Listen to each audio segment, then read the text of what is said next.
Hey guys, we're going to start with a quote that I read on a gentleman's t shirt today. The quote reads, "The beatings will continue until morale improves." Contemplating that all day, along with other insights into my own undiscovered countries within my dimensions. And so I wanted to start reading a book by Pete Walker, an author we have featured before. I don't think he'd mind. I hope he doesn't mind. This is the book.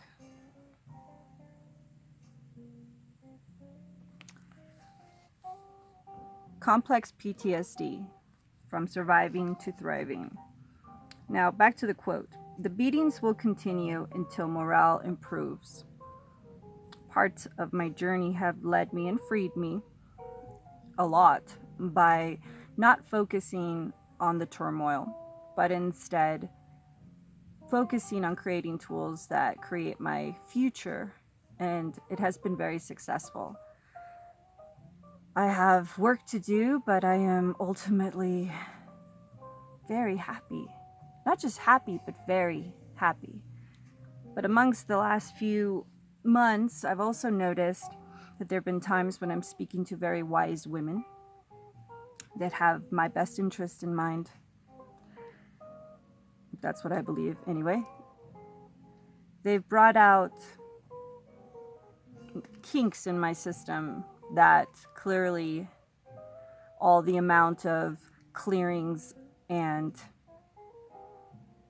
wordage that would ultimately just let all the past vanish away from my future to allow me to create, those don't actually get everything. Do they clear some things? Of course. I'm living proof of it. Mostly they, in my opinion, they help clear your mind space, quiet it, and allow for new possibilities to enter. And from that space we create. From that space we get unstuck. But there are some parts that will continue to be stuck until we look at them, until we forgive them, until we forgive ourselves, until we're, by doing so, able to release all that energy and all that mental space and all that heart pain for real. For real, real. Now, I don't usually smoke very often, but this is going to be the type of triggering warning that you're going to get. At least that of the fact that I may or may not be triggered. If I am, I will most likely be lighting up for a second. Now, let's begin. Complex PTSD, From Surviving to Thriving by Peter Walker, the author of The Tao of Fully Feeling. Testimonials about Pete Walker's first book, The Tao of Fully Feeling, and his website. Well, we don't need that right now. It's a good book. We have a insert of it somewhere in my videos, so you can go look for that. But now to this book.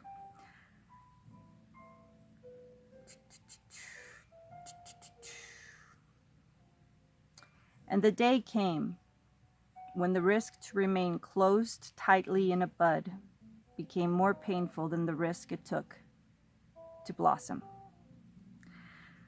When inward tenderness finds the secret hurt, pain itself will crack the rock, and let the soul emerge. That's a quote from Rumi. We are all of us exceedingly complex creatures and do ourselves a service in regarding ourselves as complex. Otherwise, we live in a dream world of non-existent, simplistic, black and white notions which simply do not apply to life. It's a quote from Theodore Rubin. Then we have the acknowledgments.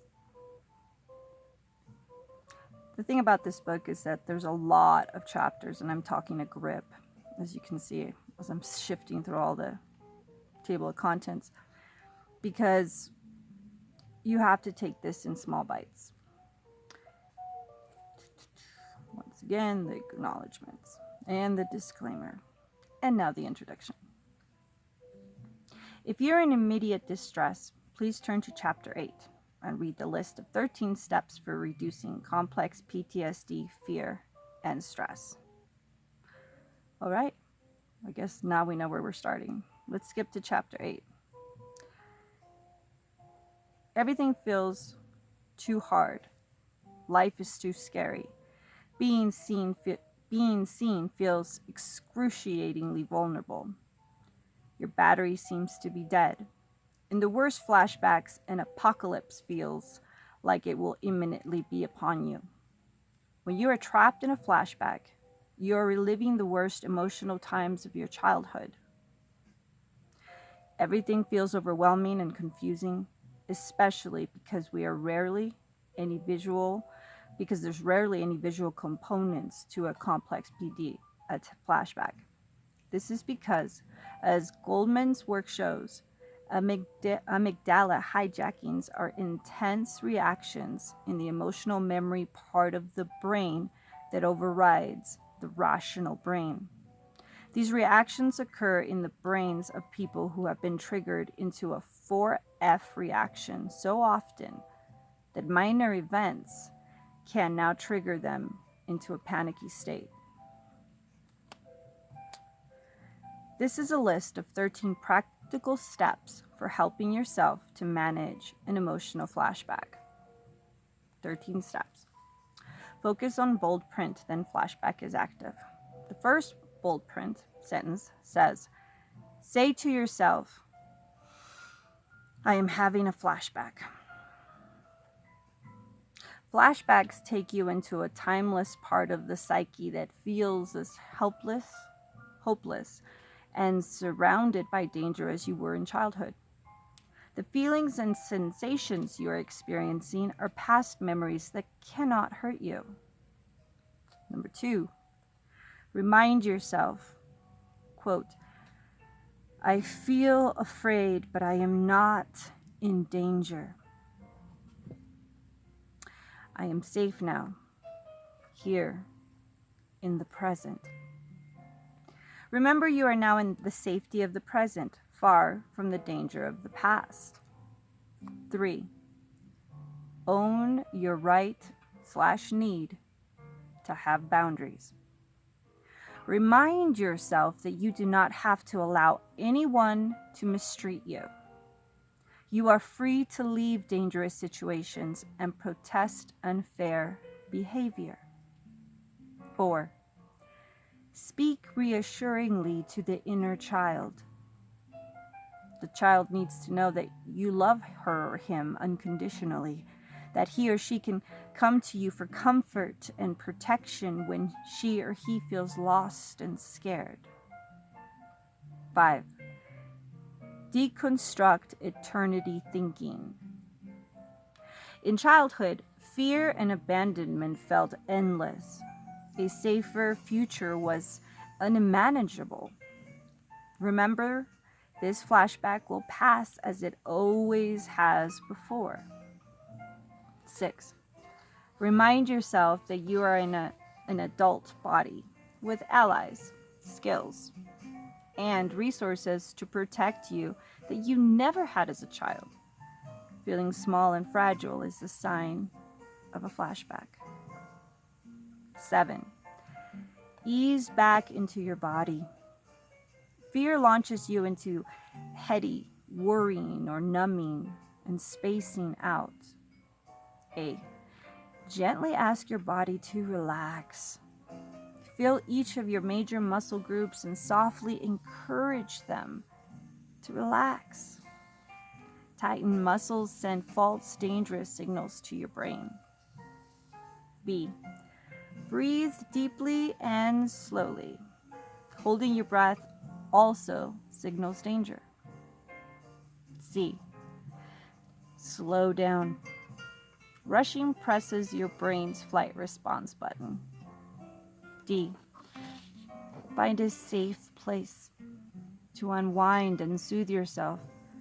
Wrap yourself in a blanket, hold a pillow, or a stuffed animal. Lie down on your bed or in a closet or in a bath. Take a nap. E.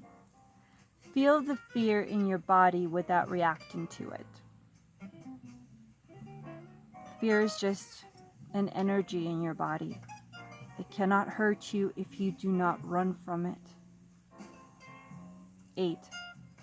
Resist the inner critics dramatizing and catastrophizing. Use thought stopping to halt the critics' endless exaggerations of danger and its constant planning to control the uncontrollable. Refuse to shame, hate, or abandon yourself.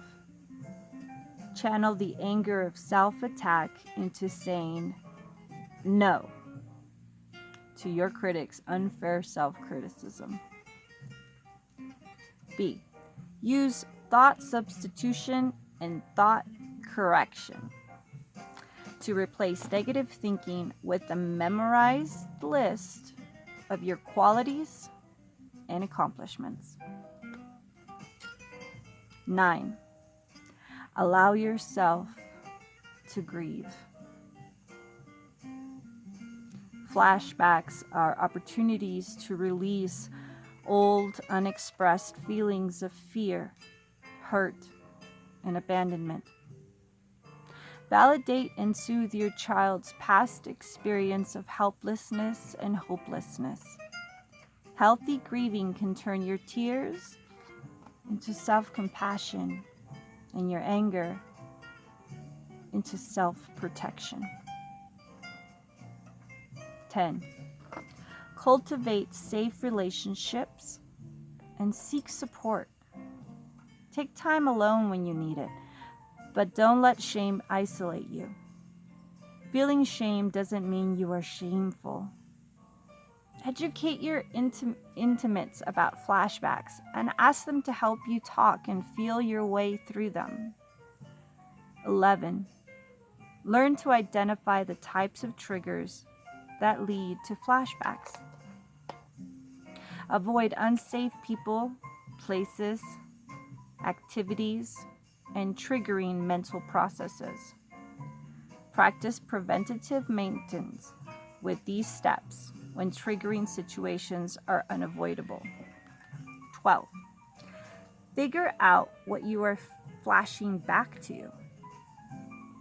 Flashbacks are opportunities to discover, validate, and heal your wounds from past abuse and past abandonment.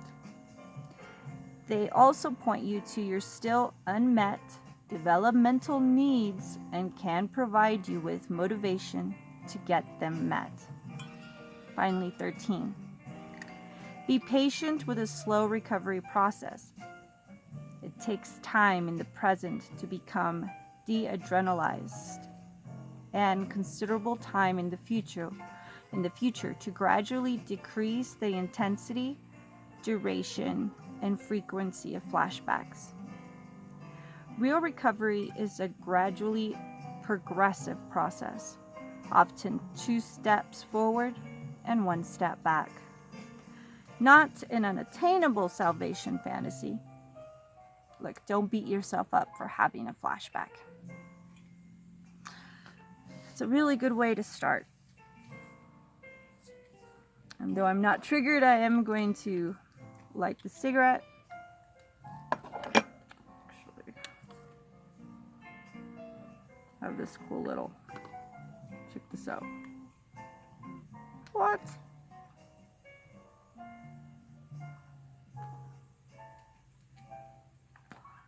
So, I've been meaning to do this for a while, but I had to do a lot of self-work, and by that, it was all good stuff. It was all good stuff.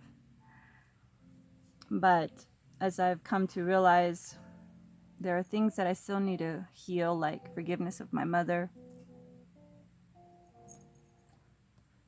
That being the biggest one. Because I need to be able to forgive myself for holding on to things that I hadn't thought about in 2 years. It's come back to me the last year. I went no contact with my family a little over 3 years ago.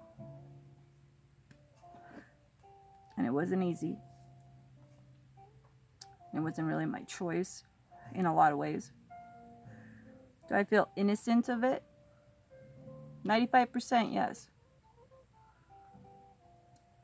But I haven't let go of some things that I need to, so that all that energy can come back to me and be used productively in my future. Besides, I believe in energy, and I wish to send her love.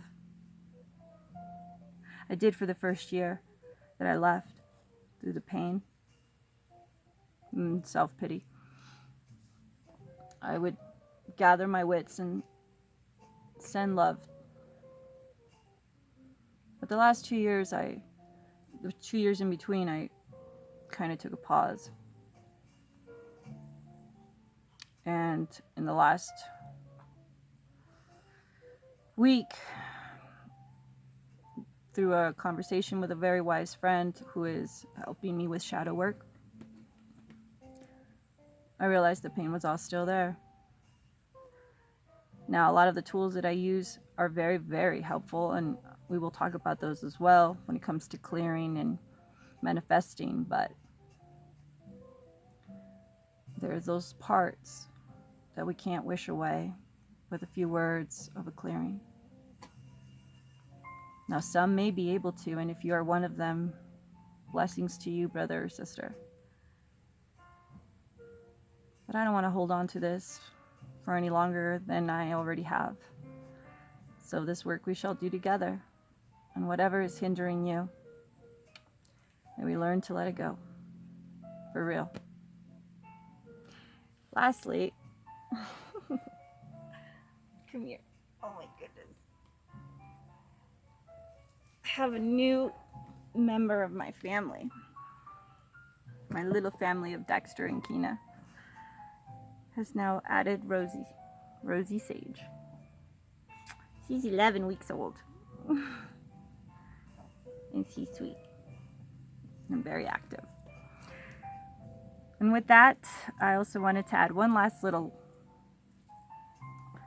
note of gratitude and to share a very big blessing from, it is currently July 22nd, 2021. And if things go according to their plan, from September 20th of this year to October 18th of this year, I will be traveling to Portugal for a month with my friend, my dear friend Electrum. So yes, you will definitely be part of that journey too. For now, good night. And please rewind this and write down the numbers as your go-to page, as we may flash back and get triggered as we continue with this book. Namaste.